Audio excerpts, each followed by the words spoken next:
नायक और आज मैं आया हूँ आपको बताने कि पुराने मुगल प्रांत के बारे में, और साथ ही साथ इनमें और भी विषयों को देखेंगे। ठीक है, तो चलो शुरू करते हैं। लेकिन इससे पहले एक विशेष सूचना, ये जो वीडियो है ये हमारी 7th क्लास का आखिरी वीडियो होगा, क्योंकि कुछ ही दिनों में मेरे 7th का रिजल्ट आने वाला है।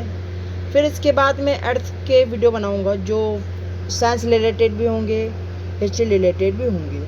तो इसी के साथ अपना ये वीडियो शुरू होता है। पुराने मुगल प्रांतों से जिन उत्तराधिकारी राज्यों का उद्भव हुआ, उनमें से 3 राज्य प्रमुख थे: अवध, बंगाल और हैदराबाद। ये तीनों ही राज्य उच्च मुगल अभिजातों द्वारा स्थापित किए गए थे। इन तीनों राज्यों के संस्थापक सआदत खान अवध, मुर्शिद कुली खान बंगाल और आसफ जाह हैदराबाद ऐसे व्यक्ति थे। आपने क्या एक बात नोटिस की कि हमारे जितने भी हिंदू राज्य हैं अभी तक के, उन सब पे राज हमेशा से मुगलों ने करा था। जैसे कि अवध पे सआदत खान, बंगाल में कुली खान और आसफ जाह हैदराबाद। ठीक है, जिनका मुगल दरबार में उच्च स्थान था। मुगल बादशाहों को उन पर भरोसा और विश्वास था। आसफ जाह और मुर्शिद कुली खान दोनों को 7,000 जात का दर्जा मिला हुआ था, जबकि सआदत खान की जात का दर्जा 6,000 था। देख सकते हैं कि इसमें आप भेदभाव भी हो रहा है कुछ ज़्यादा ही। ठीक है,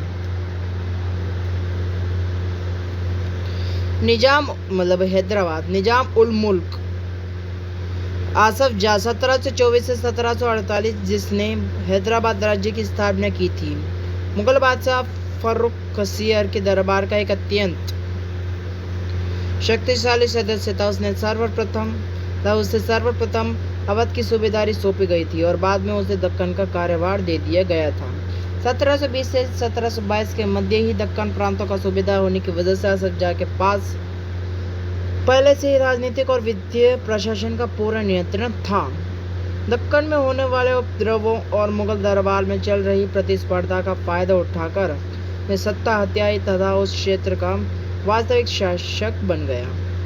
आसफ जाह अपने किए कुशल सैनिकों तथा प्रशासकों को उत्तरी भारत से लाया था और वे दक्षिण में नए अवसर पाकर प्रसन्न थे। उसने मनसबदार नियुक्त किए और इन्हें जागीर प्रदान की। हालांकि वह अभी भी मुगल सम्राट का सेवक था, फिर भी वह काफ़ी आज़ादी से शासन चलाता था। ना तो वह दिल्ली से कोई निर्देश लेता था और ना ही दिल्ली उसकी कामकाज में कोई हस्तक्षेप करती थी। मुगल बादशाह तो केवल निजाम उल मुल्क आसफ जाह द्वारा पहले से लिए गए निर्णयों की पुष्टि कर लिया करते थे। हैदराबाद राज्य पश्चिम की ओर मराठों के विरुद्ध और पठारी क्षेत्र के स्वतंत्र तेलुगु सेना नायकों के साथ युद्ध करने में सदा संलग्न रहता था। पूर्व दिशा में निजाम उल मुल्क आसफ जाह कोरोमंडल तट पर स्थित वस्त्रोत्पादक धन संपन्न क्षेत्र पर अपना नियंत्रण प्राप्त करने की महत्वाकांक्षा रखता था, पर उनकी इस महत्वाकांक्षा पर उस क्षेत्र में ब्रिटिश शक्ति की उपस्थिति के कारण रोक लग गई।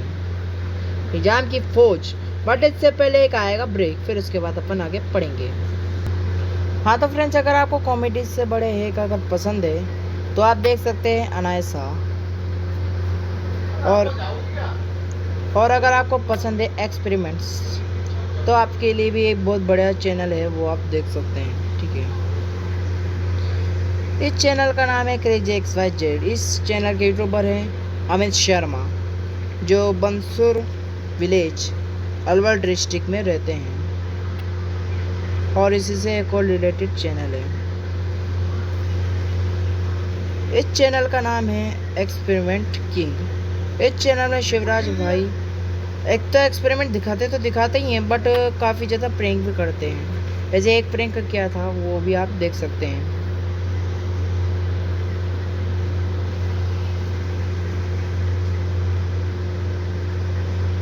इस वीडियो में तो एक्सपेरिमेंट टीवी, इस चैनल में अल्फा सुमरा जो इस चैनल के यूट्यूबर हैं, वो भी वही काम करते हैं जो एक्सपेरिमेंट किंग करते हैं, प्रैंक और एक्सपेरिमेंट।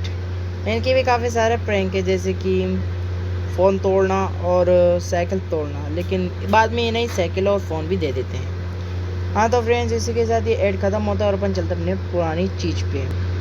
हाँ तो फ्रेंड्स, फिर से आ गए यहाँ पर निजाम की फौज। हैदराबाद के निजाम निजी सैनिकों का वर्णन 1790।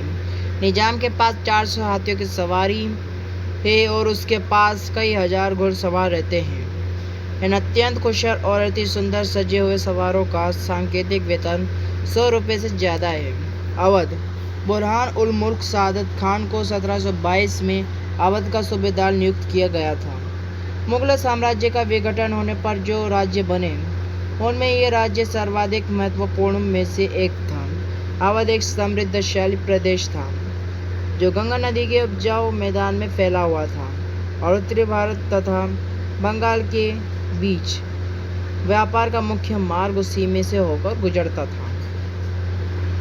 बुरहान उल मुल्क ने भी अवध की सूबेदारी, दीवानी और फौजदारी एक साथ अपने हाथ में ले ली और सूबे के राजनीतिक, वित्तीय और सैनिक मामलों का एकमात्र कर्ता धर्ता बन गया। बुरहान और उल मुल्क ने अवध क्षेत्र में मुगल प्रभाव को कम करने की कोशिशों के चलते मुगलों द्वारा नियुक्त अधिकारियों, जागीरदारों की संख्या में कटौती कर दी। उसने जागीरों के आकार में भी कटौती कर दी और रिक्त स्थानों पर अपने निष्ठावान सेवकों को नियुक्त किया। धोखाधड़ी को रोकने के लिए जागीर अधिकारियों के खातों व लेखों की जांच की गई और नवाब के दरबार द्वारा नियुक्त अधिकारियों द्वारा सभी जिलों के राजस्व का फिर से निर्धारण किया गया। उसने अनेक राजपूत जमींदारों और रोहिलखंड के अफगानों की उपजाऊ कृषि भूमियों को अपने राज्य में मिला लिया। राज्य ऋण प्राप्त करने के लिए स्थानीय सेठ, साहूकारों और महाजनों पर निर्भर रहता था। राज्य राजस्व का ठेका सबसे ऊंची बोली लगाने वाले इजारेदार को देता था। इजारेदार राज्य को एक निश्चित रकम के भुगतान का वचन देते थे। स्थानीय साहूकार राज्य को ठेके की इस रकम के भुगतान की गारंटी देते थे। दूसरी ओर इजारेदार को कर का मूल्यांकन करने और उसे एकत्र करने की छूट दे दी गई थी। परिवर्तनों के फलस्वरूप साहूकारों और महाजनों जैसे कई नए सामाजिक समूह राज्य की राजस्व प्रणाली के प्रबंध को प्रभावित करने लगे। पहले ऐसा कभी नहीं हुआ था। बंगाल मुर्शिद कुली खान के नेतृत्व में बंगाल धीरे धीरे मुगल नियंत्रण से अलग हो गया। मुर्शिद कुली खान बंगाल के नायब थे, यानी कि प्रांत के सूबेदार के प्रतिनियुक्त थे। यद्यपि मुर्शिद कुली खान औपचारिक रूप से सूबेदार कभी नहीं बना, उसने बहुत जल्द सूबेदार के पद से जुड़ी हुई सत्ता अपने हाथ में ले ली। हैदराबाद और अवध के शासकों की तरह उसने भी राज्य के राजस्व प्रशासन पर अपना नियंत्रण जमाया। बंगाल में मुगल प्रभाव को कम करने के लिए उसने बंगाल के राजस्व का बड़े पैमाने पर पूर्ण निर्धारण करने का आदेश दिया।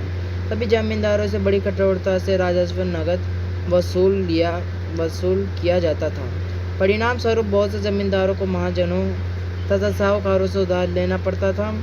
जो लोग राजस्व का भुगतान नहीं कर पाते थे, वे मजबूरन जमीनें बड़े जमींदारों को बेचनी पड़ती थी। इस प्रकार 18वीं शताब्दी के बंगाल के एक क्षेत्रीय राज्य बन जाने से जमींदारों में काफ़ी बदलाव आया।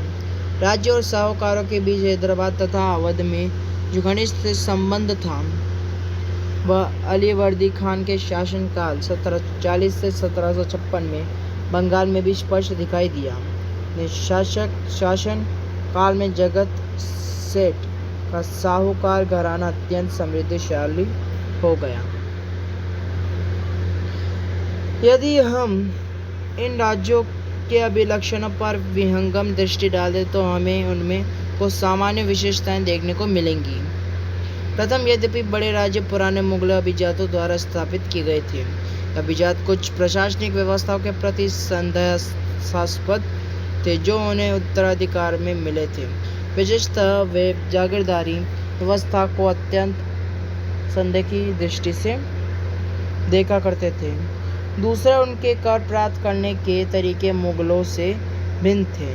कर संग्रह के लिए राज्य के अधिकारियों पर निर्भर न लेकर तीनों राज्य हैदराबाद, अवध, बंगाल ने राजस्व वसूली के लिए इजारेदार के साथ ठेके कर लिए। इजारेदारी की प्रथा जो मुगलों द्वारा पूर्णतः नापसंद की गई थी, 18वीं शताब्दी में समस्त भारत में फैल गई थी।